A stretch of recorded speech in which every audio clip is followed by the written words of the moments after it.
Ulangan pasal 22 ayat 1-4 tentang tolong-menolong. Apabila engkau melihat bahwa lembu atau domba saudaramu tersesat, janganlah engkau pura-pura tidak tahu.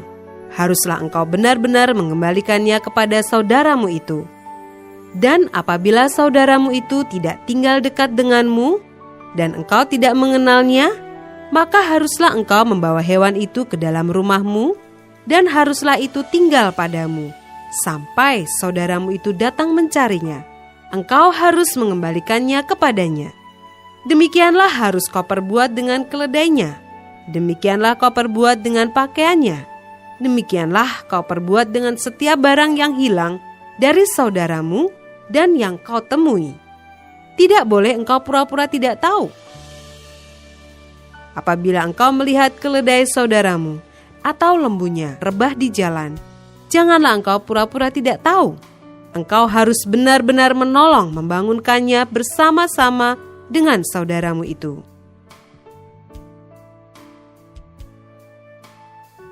Ayat 5-12. Berbagai-bagai peraturan. Seorang perempuan janganlah memakai pakaian laki-laki, dan seorang laki-laki janganlah mengenakan pakaian perempuan, sebab setiap orang yang melakukan hal ini adalah kekejian bagi Tuhan Allahmu. Apabila engkau menemui di jalan sarang burung, di salah satu pohon, atau di tanah, dengan anak-anak burung atau telur-telur di dalamnya, dan induknya sedang duduk mendekap anak-anak atau telur-telur itu, maka janganlah engkau mengambil induk itu bersama-sama dengan anak-anaknya. Setidak-tidaknya, induk itu haruslah kau lepaskan, tetapi anak-anaknya boleh kau ambil. Maksudnya supaya baik keadaanmu dan lanjut umurmu. Apabila engkau mendirikan rumah yang baru, maka haruslah engkau memagari sotoh rumahmu, supaya jangan kau datangkan hutang darah kepada rumah itu apabila ada seorang jatuh dari atasnya. Janganlah kau taburi kebun anggurmu dengan dua jenis benih, supaya seluruh hasil benih yang kau taburkan dan hasil kebun anggurmu jangan menjadi milik tempat kudus. Janganlah engkau membajak dengan lembu dan keledai bersama-sama. Janganlah engkau memakai pakaian yang dua jenis bahannya, yakni bulu domba dan lenan bersama-sama. Haruslah engkau membuat tali yang terpilin pada keempat puncak kain penutup tubuhmu.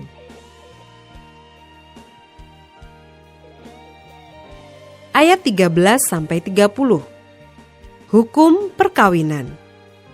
Apabila seseorang mengambil istri dan setelah menghampiri perempuan itu menjadi benci kepadanya, menuduhkan kepadanya perbuatan yang kurang senonoh, dan membusukkan namanya dengan berkata, perempuan ini kuambil menjadi istriku, tetapi ketika ia kuhampiri tidak ada kudapati padanya tanda-tanda keperawanan.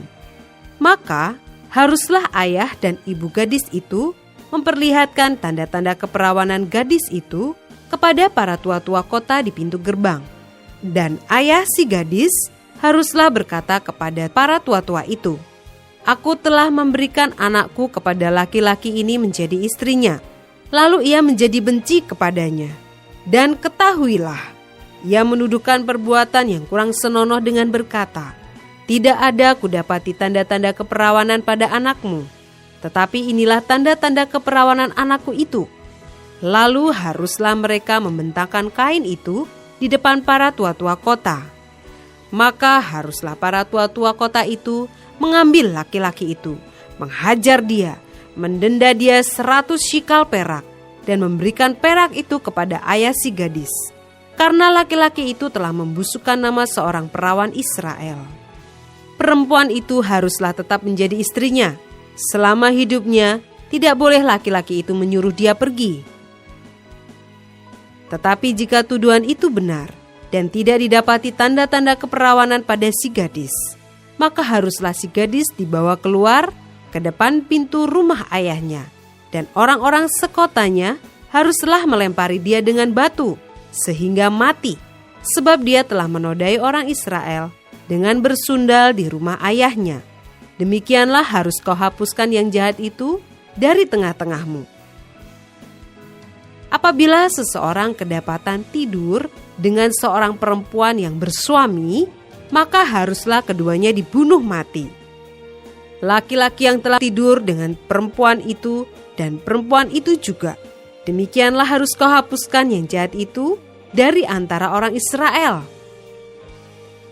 Apabila ada seorang gadis yang masih perawan dan yang sudah bertunangan, jika seorang laki-laki bertemu dengan dia di kota dan tidur dengan dia, maka haruslah mereka keduanya kamu bawa keluar ke pintu gerbang kota dan kamu lempari dengan batu sehingga mati gadis itu, karena walaupun di kota ia tidak berteriak-teriak, dan laki-laki itu karena ia telah memperkosa istri sesamanya manusia. Demikianlah harus kau hapuskan yang jahat itu dari tengah-tengahmu. Tetapi jikalau di padang laki-laki itu bertemu dengan gadis yang telah bertunangan itu, memaksa gadis itu tidur dengan dia, maka hanyalah laki-laki yang tidur dengan gadis itu yang harus mati. Tetapi gadis itu janganlah kau apa-apakan. Gadis itu tidak ada dosanya yang sepadan dengan hukuman mati. Sebab perkara ini sama dengan perkara seseorang yang menyerang sesamanya manusia dan membunuhnya. Sebab laki-laki itu bertemu dengan dia di padang.